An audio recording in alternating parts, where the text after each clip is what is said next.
Okay, so embodied yoga exercise on leadership and followership. So obviously in yoga we're exploring ourselves. In the relation exercise we explore how we are in relationship. We're always leading and following. Sometimes people have an aversion to one of these two terms. Make it really broad, so you're not attached to a particular view of it. So it could be in a conversation. Right now I'm leading, Gary's listening, he's following.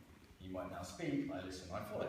Yeah, so it's not bad or good to follow. These are two natural flows of life, and in any relationship it changes depending on the day and situation. Obviously we're in a yoga context, so we're going to explore it through yoga. Very simple. I'm going to do some simple postures, something which Gary can copy, which given his competence is almost anything I can do. Might be a bit harder the other way around. And he's going to copy. And not for the sake of doing good yoga postures, asanas, but for the sake of exploring his relationship to following. I'm exploring my relationship to leading.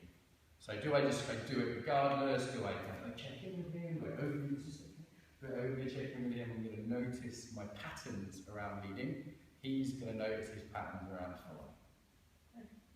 Or you let me know when you want me to lead? So that could be a pattern right there. Yeah, so this is what we start from. So.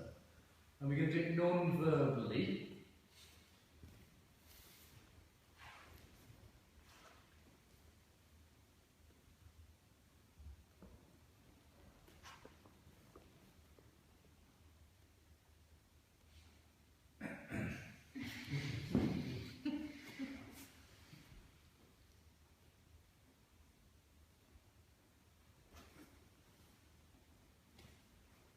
And your job as a follower is to follow irrespective, unless you're going to hurt yourself. Safety is the only rule here, even if you do it differently from how they're doing it.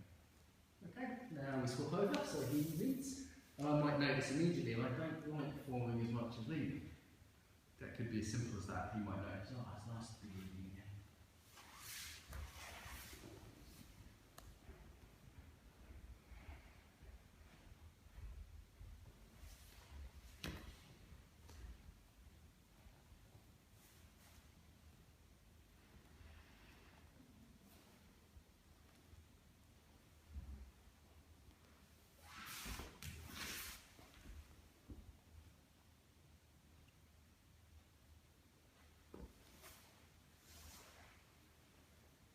Beautiful. Okay. And we wrap up. That's beautiful, wasn't it? Very chance to everybody. So, and then we notice our patterns. So, did you notice any particular patterns in leading or following? Did you name on the film? What was following? What did you notice? Anticipating. Anticipating. Okay. And then we have the question to Gary: where in his life does he do that? Is it with his partner? Is it with his business colleagues? Where in his life does that show up? And I won't ask him to do that in the film, but probably a few light bulbs going off.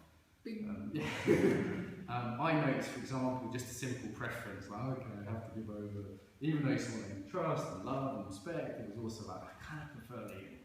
Yeah? And then it was like, oh, he's doing it his way. And when I was leading, he did something I didn't like. I kind of made a joke about it, but also that was real. It was like, do what I say. Yeah? And I do notice I can do that. Yeah, that was the joke about the real thing. What you joke is the real thing. And I can do that in classes, I can do that in a relationship. So it's like for me to notice that little bit of anger when someone is supposed to be following does. Make sense? So we're exploring our relationship to leading and following. If you're with a partner that has different sort of physical issues to you, just make sure that you're doing something which is within the bounds of what they can physically do. Right? So keep it pretty simple, keep it gentle. And remember here, we're not showing off yoga, we're looking at how I am as a leader, how I am as a follower. Make sense? Okay, grab a partner, give it a go.